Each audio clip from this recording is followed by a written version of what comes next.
হারোয়ার ব্রাহ্মণচকে দেওয়াল লিখনকে কেন্দ্র করে বিজেপি কর্মীদের মারধরের অভিযোগ তৃণমূলের বিরুদ্ধে। হারোয়া থানার ব্রাহ্মণচক গ্রামে বিজেপির দেওয়াল লিখনকে কেন্দ্র করে আহত 4 আশঙ্কাজনক অবস্থায় এক বিজেপি কর্মীকে বসিরহাট সুপার স্পেশালিটি হাসপাতালে ভর্তি করা হয়।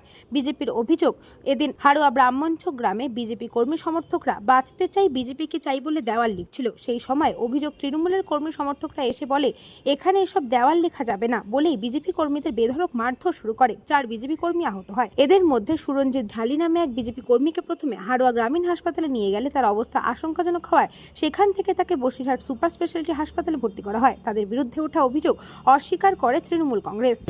দেয়াল লিখছিলাম, ঈশ্বরানীর ছেলে নিরুৎপল আর তার হচ্ছে গুন্ডা বাহিনী নিয়ে আমাকে খুব মারধর করেছে, আরও সব ছেলেটা তাদেরকেও মারধর করেছে। এটা টিএমসি বিধায়িকা ঈশ্বরানীর ছেলে নিরুৎপল। বিধানসভা হাড়োয়া থানার অন্তর্গত ব্রাহ্মণচক গ্রামে আমাদের বিজেপি কর্মী সমর্থকরা দেয়াল লিখছিল। সেই সময় মিনাখার বিধায়িকা উষারানী মণ্ডলের ছেলে নিরুৎপল মণ্ডলের নেতৃত্বে টিএমসির একদল হারমাদ আমাদের সেই কর্মী সমর্থকদের উপর প্রাণঘাতী হামলা চালায়। আর এর হামলায় একাধিক কর্মী সমর্থক আহত হয়েছে।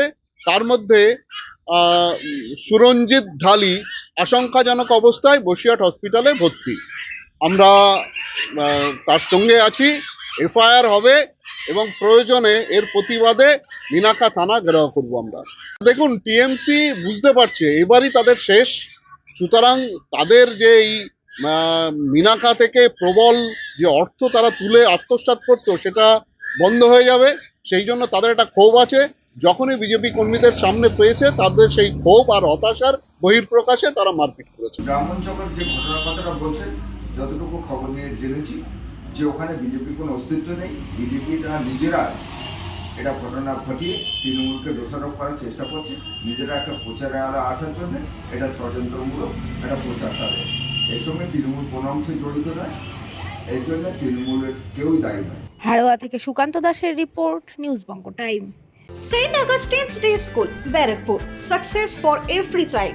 Admission open 2026 to 2027. Contact number 900793 4555.